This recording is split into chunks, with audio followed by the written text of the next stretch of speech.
Eh bien bonjour, bonsoir, j'espère que vous allez bien, c'est Flo, et aujourd'hui on se retrouve pour les spoilers du chapitre 400 de My Hero Academia, ce chapitre tant attendu par la communauté j'imagine. Du coup avant que la vidéo ne commence, je vous le rappelle, si vous voulez me soutenir sur les prochaines vidéos, n'oubliez pas de vous abonner à la chaîne et c'est parti directement. Commençons avec le titre du chapitre qui s'intitule chapitre 400, le monde. Donc ça annonce un petit peu la couleur, sûrement qu'on va voir des choses autour du globe. Alors le chapitre va commencer avec Aoyama qui voit Hagakure à moitié nu, du coup dû à son pouvoir de réflexion de la lumière, etc. Ce qui le fait s'enfuir, assez gêné forcément. Donc Hagakure va dire que cela n'est jamais arrivé auparavant, seulement elle se souvient d'un moment, donc c'est le moment où ils ont découvert que Aoyama était le traître de Yue. Et c'est donc à ce moment-là que son visage était devenu partiellement visible. Du coup, elle se demande et elle pense que c'est sous le coup de l'adrénaline en fait qu'elle a ressenti durant ce combat, en risquant sa vie sur le champ de bataille actuel. Ça serait donc à l'origine de l'éveil de son alter. Alors dans le chapitre, c'est pas exactement écrit ça, c'est écrit sous l'effet de l'adrénaline. Elle pense que son pouvoir aurait glitché, c'est vraiment écrit glitch, son pouvoir aurait bugué en quelque sorte, mais moi je pense que c'est surtout quelque chose pour décrire plutôt l'éveil de son alter, une nouvelle capacité qui permet de réfléchir la lumière tout simplement. Par la suite, elle remarque également que le nombril laser de Aoyama est devenu plus puissant, mais il dit qu'ils doivent maintenant se concentrer sur la destruction des plantes de Kunieda et sauver tous les héros pros parce que là c'est les seuls derniers debout il me semble. Du coup même si Kunieda est inconscient, les plantes peuvent toujours continuer à pousser, ça c'est quand même problématique. Aoyama va leur demander à Hagakure d'utiliser la lumière, du coup réfléchir la lumière, pour brûler les racines qui poussent à l'intérieur de leur corps.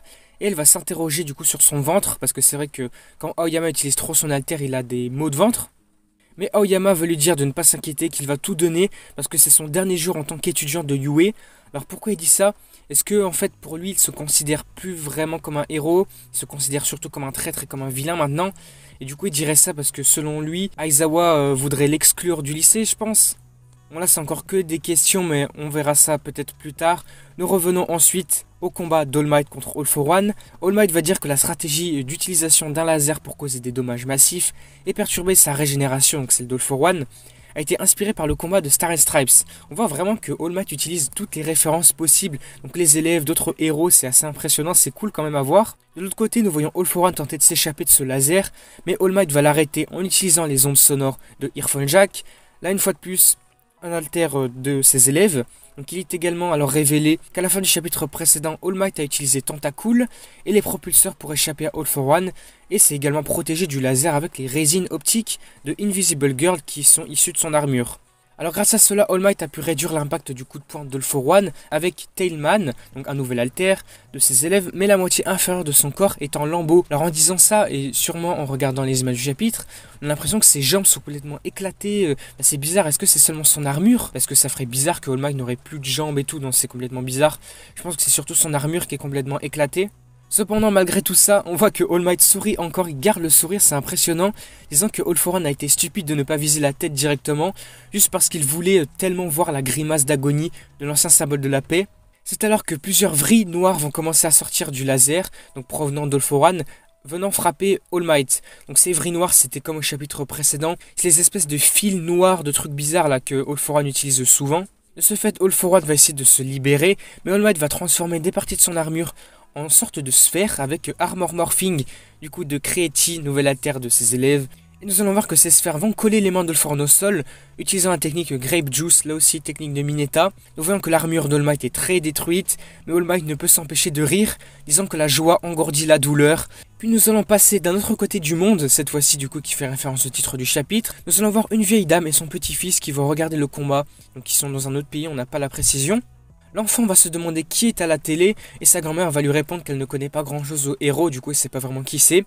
L'enfant va demander ce qui leur arrivera si le héros gagne et la vieille dame va lui répondre rien, puisque selon elle en fait tout se passe dans un autre pays, dans un pays lointain, ça n'aurait pas d'incidence générale sur le monde. Mais le garçon lui ne peut détacher son regard de la télévision et va se mettre à encourager la victoire d'All Might. Nous revenons ensuite au combat et la voiture, donc Hercule qui tirait le laser, va exploser, libérant alors All for One. Là par contre on va avoir un truc impressionnant, il y a beaucoup de questions de théorie qui vont arriver je pense. On voit alors que All for One va ressembler à un enfant et que son corps émet de la lumière. Alors là les gars c'est impressionnant. Comment ça se fait que All for One du coup devient un enfant avec le rewind, le rembobinage, mais que cet enfant maintenant émet de la lumière?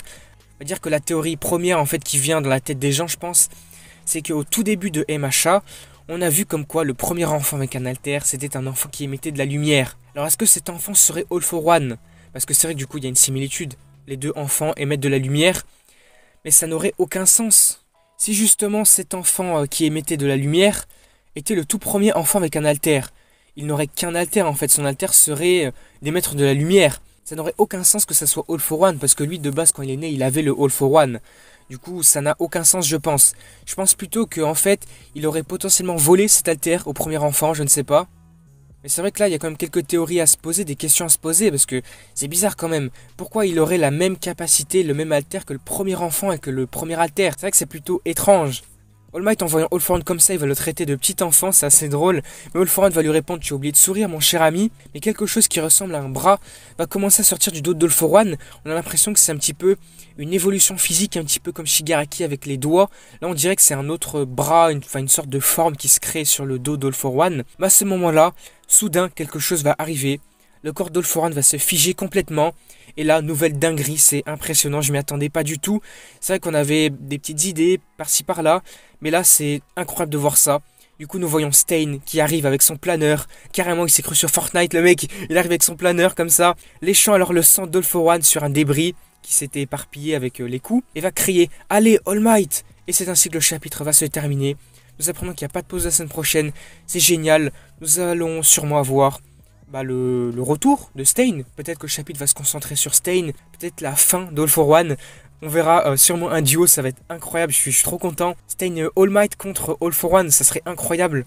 Du coup voilà, le chapitre se termine ainsi. Pas de pause, c'est super cool. Du coup voilà, on s'arrête là pour ces spoilers. Le chapitre aurait été cool quand même si le début était pas si ouf que ça. On était sur un peu Agakure Aoyama. C'était pas si hypant. Mais bon, en tout cas, le chapitre s'est vite rattrapé par la suite. Du coup, voilà, le combat d'All Might All for One avance encore un petit peu. Là, c'est vrai qu'on a quand même des théories à mettre en avant. Comment ça se fait qu'All for One a un alter d'émission de lumière? C'est très bizarre. Est-ce que ça serait le premier enfant avec le premier alter? C'est vrai que cette théorie n'est pas plausible. En tout cas, elle n'aurait pas de sens, je pense. Parce que quand All for One est né, il a eu le All for One. Pourquoi il aurait un alter de lumière? Et puis plus tard, il aurait débloqué le All for One? Non, ça n'a pas de sens. Et puis sur cette fin de chapitre, le retour de Stain, incroyable, une entrée fracassante. Il s'est cru dans un Battle Royale le mec avec son planeur, c'est n'importe quoi. Du coup voilà, moi je suis trop content de cette arrivée de Stain, n'hésitez pas à me dire ce que vous en avez pensé dans les commentaires. Du coup on va s'arrêter ici pour cette vidéo, j'espère qu'elle vous aura plu, j'espère que ce chapitre 400 vous aura plu. C'est vrai qu'on aurait pu s'attendre à quelque chose de plus impressionnant, peut-être un petit retour sur Deku, Shigaraki, ça aurait été bien, peut-être sur Bakugo, ça aurait été tout aussi cool. Mais bon, le chapitre aurait été bien quand même, il n'aurait pas été nul. En tout cas, voilà, c'était quand même cool, j'ai pas été déçu. Du coup, voilà, on s'arrête là. Si la vidéo vous a plu, n'hésitez pas à liker, à commenter, à partager comme d'habitude. Et surtout, n'oubliez pas de vous abonner à la chaîne pour me soutenir sur les prochaines vidéos. Du coup, moi, je vous dis à la prochaine.